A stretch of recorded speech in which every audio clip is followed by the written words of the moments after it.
하나님의 말씀 누가복음 9장 18절부터 27절까지입니다.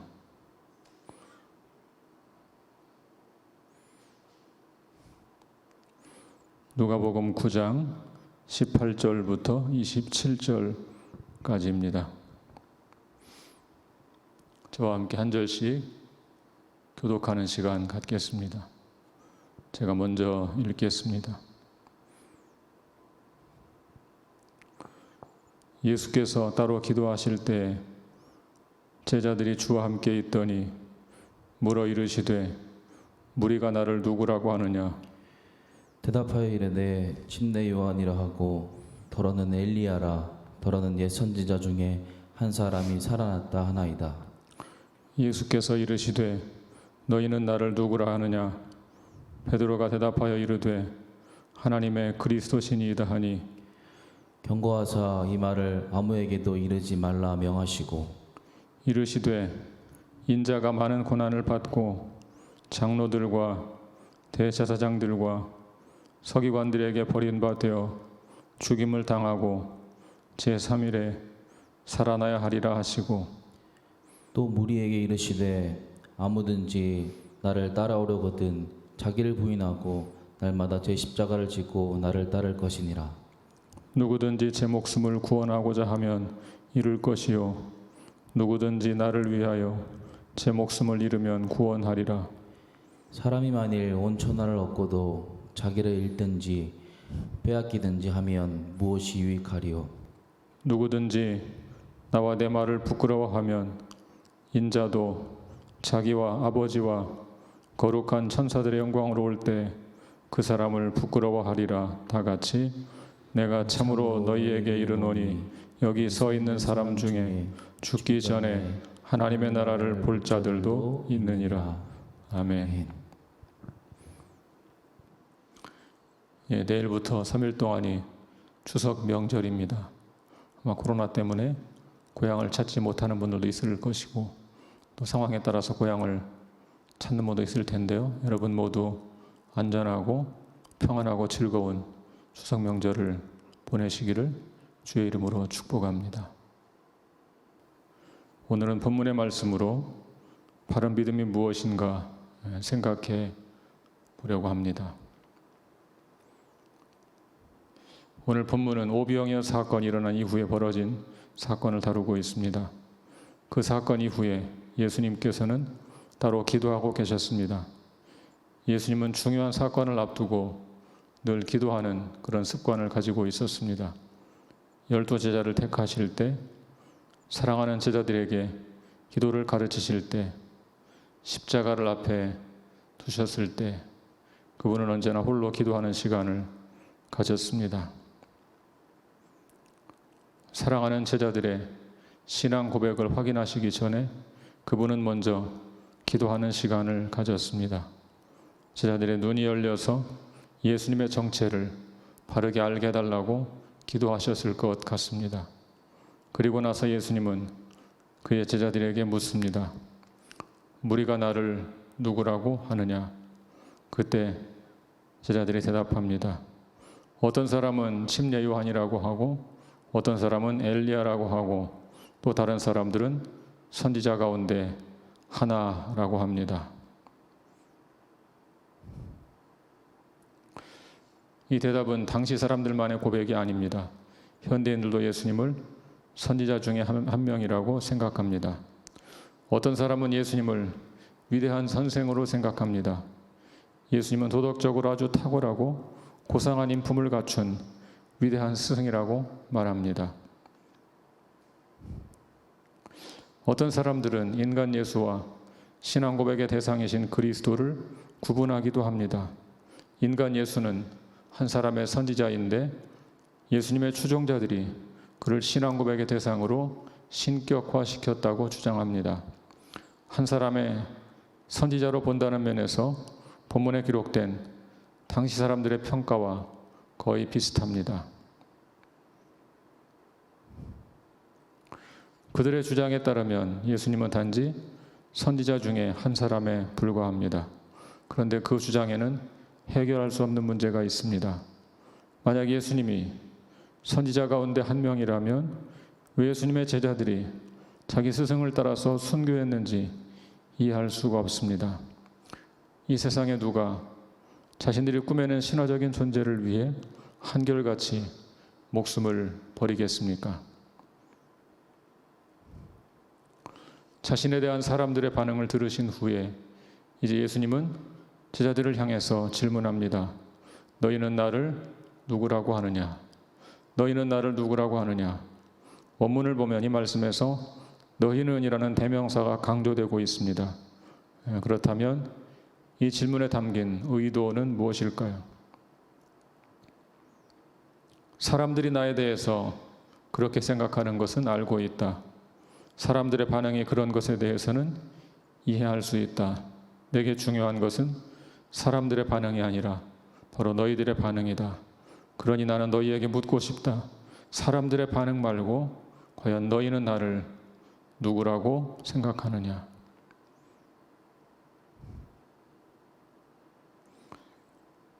사랑하는 새누리교회 성도 여러분, 우리 주님께서 여러분에게 이 질문을 던진다면 여러분은 무엇이라고 대답하시겠습니까? 단지 사람들의 반응을 물으신다면 쉽게 대답할 수 있을 것입니다. 어떤 사람들은 위대한 스승이라고 하고 어떤 사람들은 혁명가라고 하고 또 다른 사람들은 훌륭한 종교인이라고 말합니다. 사람들의 반응에 대해서는 이렇게 쉽게 대답할 수 있습니다. 그런데 우리 주님께서 묻는 것은 사람들의 반응이 아닙니다. 주께서 우리에게 묻는 것은 두 번째 질문입니다. 너희는 나를 누구라 하느냐? 여러분은 이 질문에 무엇이라고 대답하시겠습니까? 본문을 보면 베드로 이렇게 대답합니다.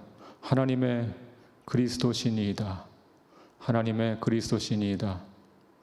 마태복음이나 마가복음에 있는 베드로의 고백을 아시는 분들은 복음서마다 이 고백이 조금씩 다른 것을 의아하게 생각할 수도 있습니다.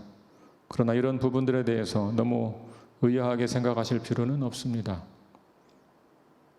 복음서는 예수님과 제자들의 대화를 기록할 때 문자적으로 모든 내용을 기록한 것이 아닙니다.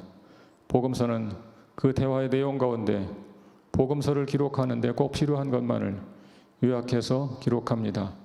그러므로 복음서 기자마다 이 고백에서 핵심적인 부분이라고 생각하는 것만을 뽑아서 기록하게 된 것입니다. 복음서의 기록들을 비교해서 보면 핵심적인 내용들은 모두 일치한다는 사실을 알 수 있습니다.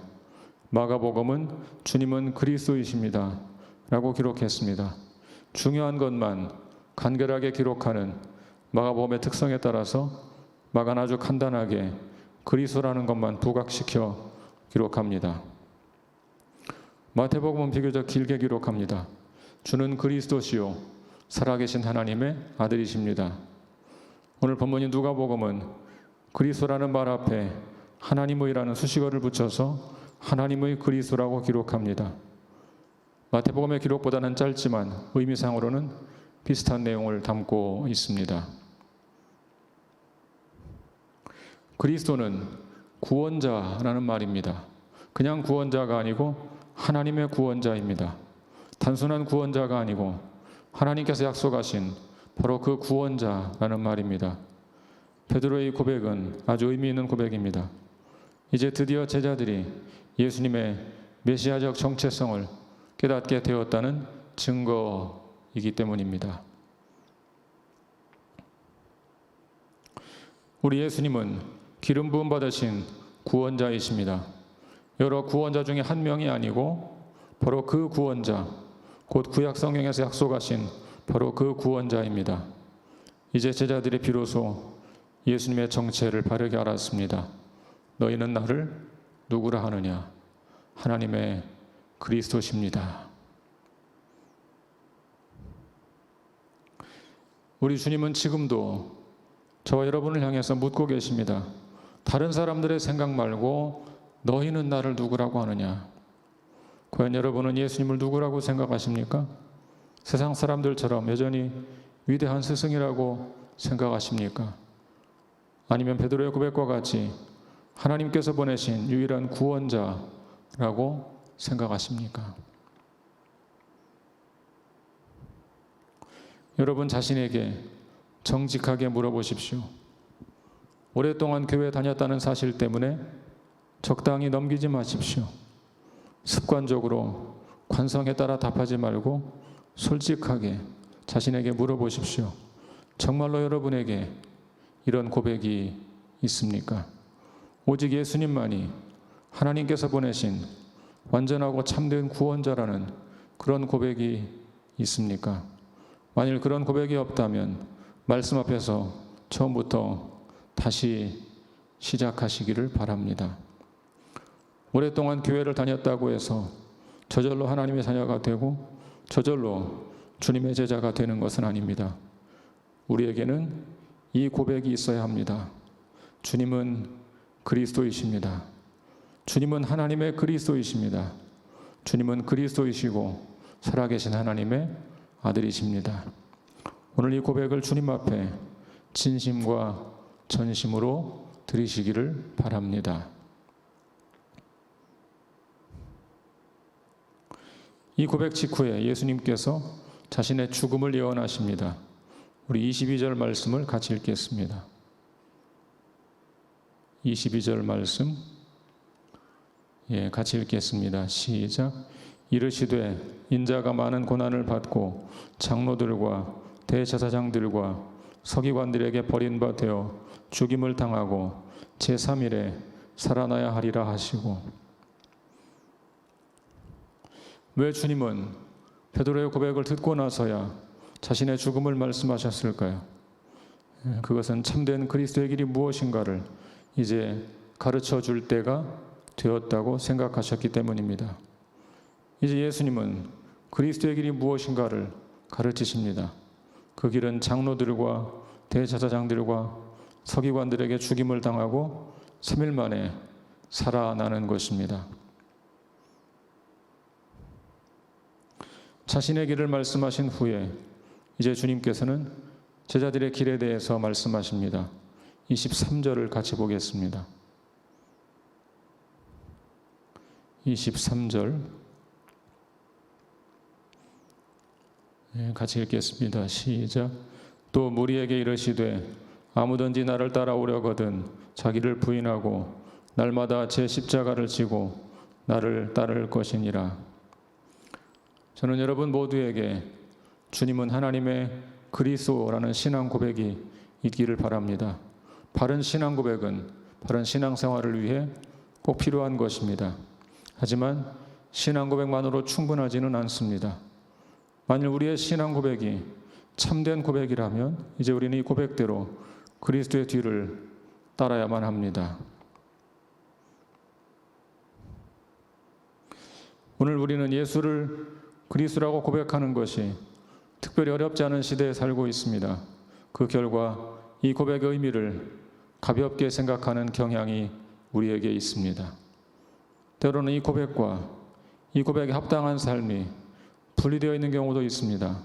그래서 예수님을 그리스도라고 고백한다는 말의 의미가 무엇인지 제대로 파악하지 못할 때가 있습니다.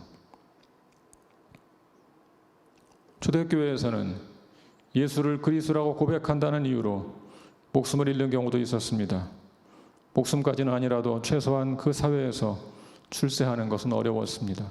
그런 상황에서 예수를 그리스도라고 고백하는 것은 자신들의 삶 전체를 걸어야 하는 엄청난 결단이었습니다.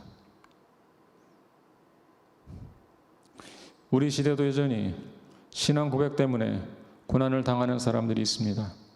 중국에서는 그리스도임을 공개적으로 고백하면 출세하기가 어려워집니다. 예수는 그리스도라고 고백하면 공산당에 가입할 수 없습니다. 실제로 그리스도인이 된 후에 출세하는 것을 포기하고 공산당을 탈당하는 사람들이 있습니다. 미국에서 공부할 때 한 중국 친구를 만났습니다. 그는 중국 국립대학의 역사학과 교수인데 연구차 왔다가 신학교에서 몰래 공부하고 있었습니다. 그가 만약 신학교를 다닌다는 것이 알려지면 그는 직장에서 해고당할 것입니다. 지금 이 순간에도 그런 상황에서 살아가는 믿음의 형제들이 있습니다. 그들은 자신의 삶에서 예수를 그리스도라고 고백하는 것이 무엇을 의미하는 것인지 정확히 알고 있습니다. 여러분, 성경은 단순히 옛날 이야기가 아닙니다. 지금 이 시대에도 비슷한 일들이 벌어지고 있습니다. 내가 지금 핍박한 환경에 살지 않는다고 해서 이런 말씀을 남의 이야기처럼 생각하면 안 됩니다. 우리는 자유로운 상황에 산다고 해서 우리의 신앙 고백이 입술의 고백으로만 그쳐서는 안 됩니다. 살아가는 환경은 다르지만 메시지는 동일합니다. 진정으로 예수를 그리스도라고 고백한다면 우리는 그분을 따르기 위해서 자기를 부인하고 날마다 자기 십자가를 지고 살아야 합니다. 우리는 자기를 부인하는 것보다는 자기를 위하며 사는 것이 더 편한 사람들입니다.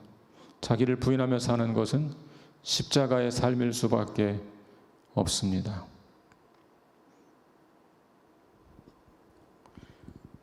예수님은 우리에게 날마다 자기 십자가를 지라고 했습니다. 예수님께서 우리에게 날마다 자기 십자가를 지라고 하신 이유가 무엇일까요? 예수님의 십자가를 단번에 이루신 영웅적인 죽음으로만 생각하는 사람들이 있습니다. 그러나 우리 주님 예수님의 십자가는 단번에 이루어진 것이 아닙니다. 우리 주님은 일생 동안 십자가를 지는 삶을 사셨습니다.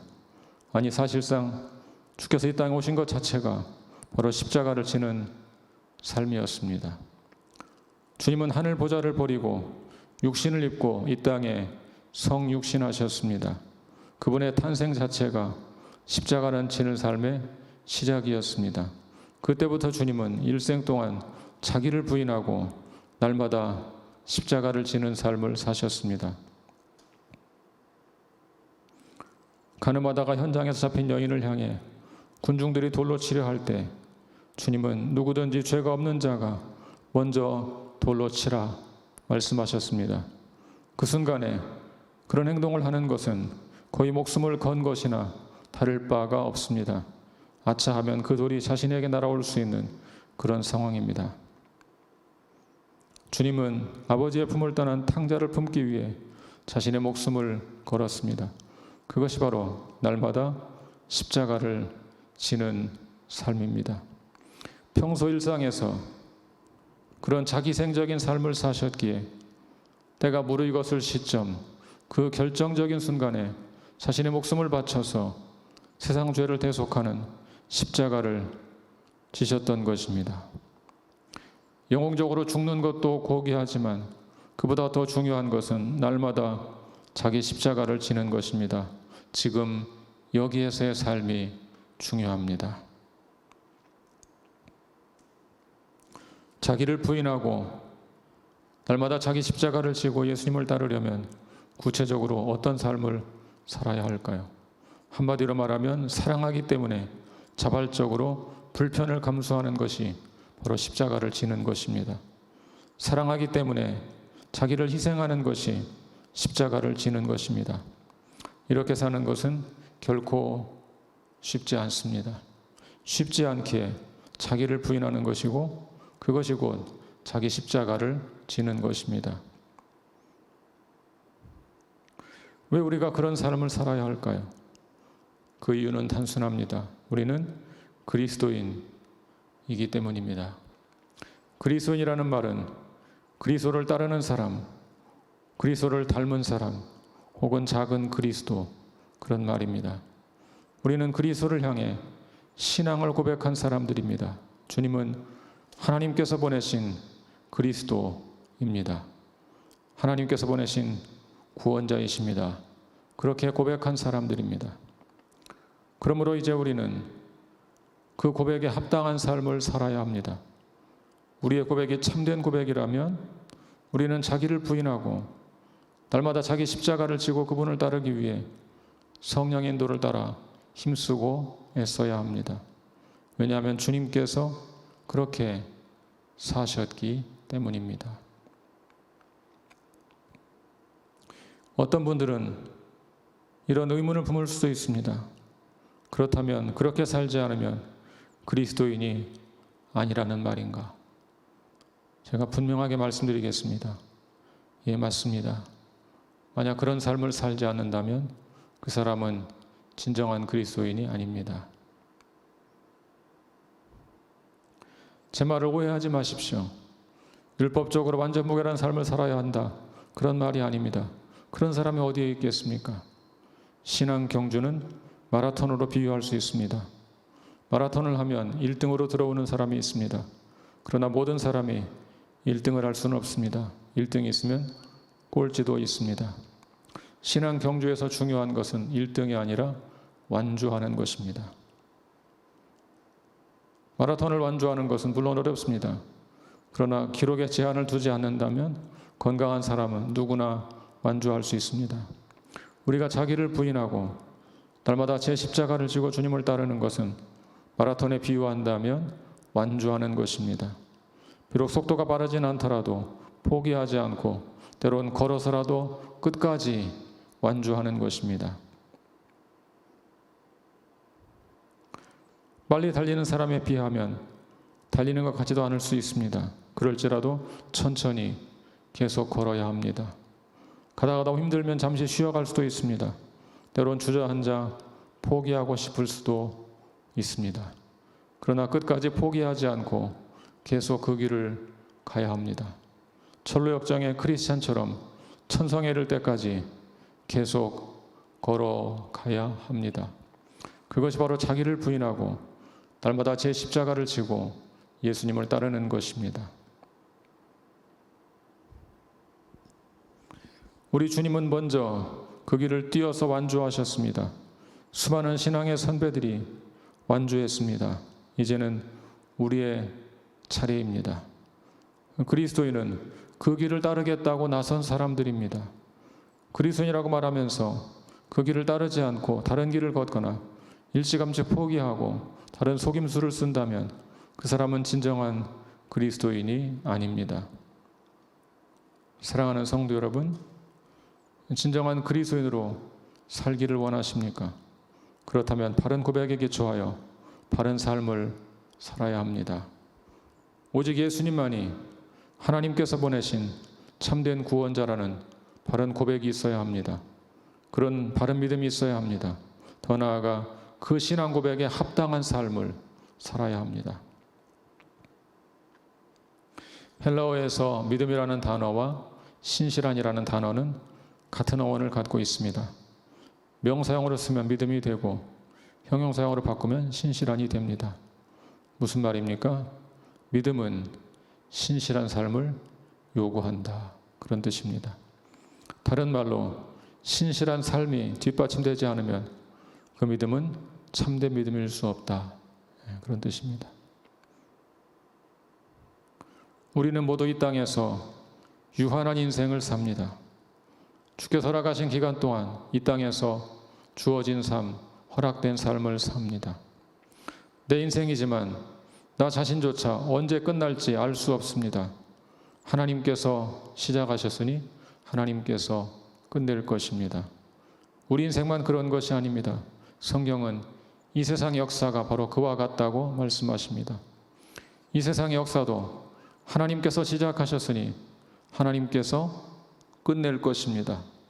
시작한 것은 이미 지나간 과거 일이므로 이제 우리의 관심사는 역사의 마지막, 역사의 끝에 있어야 합니다. 우리 주님은 본문에서 역사의 끝에 관해서 언급하십니다. 26절을 같이 읽어보겠습니다. 26절, 같이 읽습니다. 시작.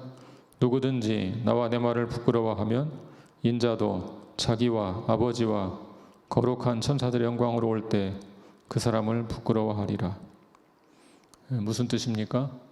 이 땅에서 자기를 부인하고 자기 십자가를 지고 예수님을 따르는 것은 세상 사람들의 논리에는 맞지 않는 일입니다.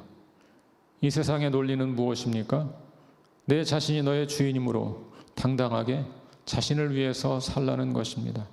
그런 세상에서 예수님의 가르침을 따라 자기를 부인하고 자기 십자가를 지고 살아가는 것은 별로 드러내고 싶지 않은 부끄러운 일일 수 있습니다. 어떤 사람들은 그런 삶을 사는 것을 부끄럽게 생각할지도 모릅니다. 그런데 주님께서 분명하게 말씀하십니다. 누구든지 나와 내 말을 부끄러워하면 이 세상이 끝나는 마지막 날에 나도 그 사람을 부끄러워할 것이다. 이것은 경고의 말씀입니다. 그런데 주님은 이 경고로 말씀을 끝맺지 않습니다. 이제 주님 우리를 격려하십니다. 마지막 절 27절을 같이 읽어보겠습니다.